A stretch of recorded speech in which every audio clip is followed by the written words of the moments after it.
मध्य प्रदेश के सरकारी स्कूलों में 70,000 अतिथि शिक्षकों की भर्ती के लिए उम्मीदवारों को एक और मौका दिया गया है, मिल गया है। स्कूल शिक्षा विभाग के गेस्ट फैकल्टी मैनेजमेंट सिस्टम यानी GFMS पोर्टल पर आवेदन करने की आखिरी तारीख अब 24 अगस्त यानी कल तक के लिए बढ़ा दी गई है। लेकिन आप डेट आगे बढ़ने की खुशी मनाएं, इससे पहले द सूत्र आपको बता देना चाहता है कि भर्ती प्रक्रिया पूरी तरह सरकारी ढर्रे पर ही चल रही है।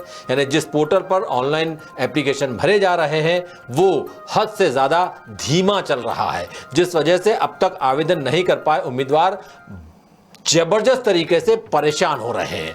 और आपको बता दें कि प्रदेश में नए शैक्षणिक सत्र की शुरुआत जून में हो चुकी है, लेकिन अब अगस्त खत्म होने को आ गया है और शिक्षकों की भर्ती पूरी नहीं हो पाई है। हमारी ये खास रिपोर्ट। महान दार्शनिक अरस्तु का एक कथन था, शिक्षा की जड़ कड़वी है लेकिन उसके फल मीठे हैं। लेकिन मध्य प्रदेश में शिक्षा का मीठा फल बच्चे समय पर नहीं खा पा रहे हैं। अब जब फल ही नहीं खा पाएंगे तो इंडिया कैसे पढ़ेगा और कैसे आगे बढ़ेगा। मामला जुड़ा है मध्य प्रदेश के सरकारी स्कूलों में हो रही 70,000 अतिथि शिक्षकों की भर्ती का। स्कूल शिक्षा विभाग के गेस्ट फैकल्टी मैनेजमेंट सिस्टम यानी GFMS पोर्टल का बुरा हाल हो रखा है। ये सिस्टम बार बार फेल हो रहा है।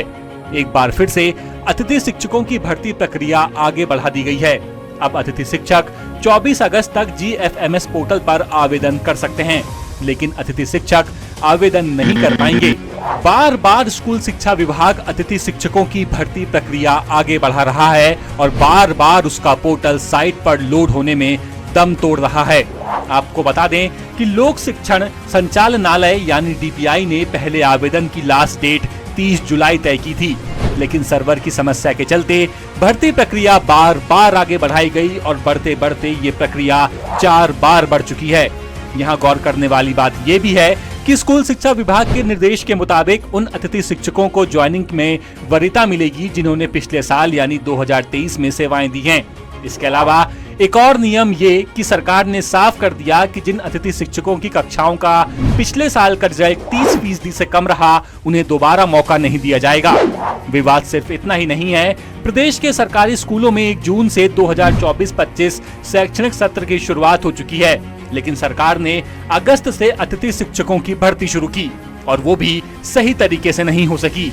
पहले DPI की लेट लतीफी के चलते 1 अगस्त से अतिथि शिक्षकों की ऑनलाइन नियुक्ति के लिए पोर्टल खोला गया, लेकिन अगले ही दिन यानी 2 अगस्त को मेंटेनेंस के नाम पर पोर्टल को बंद कर दिया गया। 5 अगस्त तक पोर्टल बंद रहा और उस वक्त घोषित आवेदन की लास्ट डेट से ठीक 1 दिन पहले यानी 6 अगस्त को पोर्टल दोबारा चालू हुआ।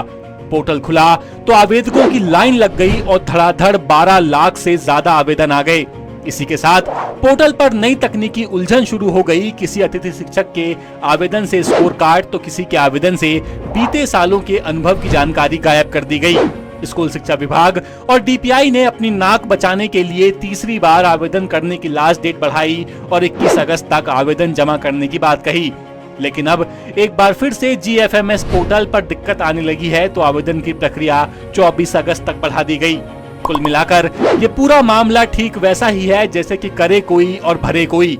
स्कूल शिक्षा विभाग और DPI की लापरवाही के चलते परेशान हो रहे हैं हजारों अतिथि शिक्षक और इसका खामियाजा उठाएंगे सरकारी स्कूलों में पढ़ने वाले वो बच्चे जो अगले दिन स्कूल इस उम्मीद के साथ जाएंगे कि शायद आज उनके स्कूल में नया टीचर उन्हें आकर पढ़ाएगा। एक दिन पहले हमने आपको वन विभाग समेत सरकार के दूसरे विभागों में खाली पड़े पदों और भर्तियों से जुड़ी खबर दिखाई थी और सवाल पूछा था कि मध्य प्रदेश में अलग अलग विभागों में हजारों पद खाली पड़े हैं, लेकिन सरकार 100% भर्तियां नहीं कर रही है। क्या वाकई सरकार की नीति और नीयत में कोई खोट है? इस सवाल के जवाब में 93% लोगों ने कहा हाँ, जबकि 4% लोगों ने कहा नहीं और 3% लोगों ने कहा कुछ कह नहीं सकते। लेटेस्ट, इन्वेस्टिगेटिव और इन डेप्थ खबरें देखने के लिए ज्वाइन कीजिए द सूत्र का व्हाट्सएप चैनल, सब्सक्राइब कीजिए YouTube चैनल, लाइक कीजिए Facebook पेज और पढ़ते रहिए वेबसाइट www.daसूत्र.com।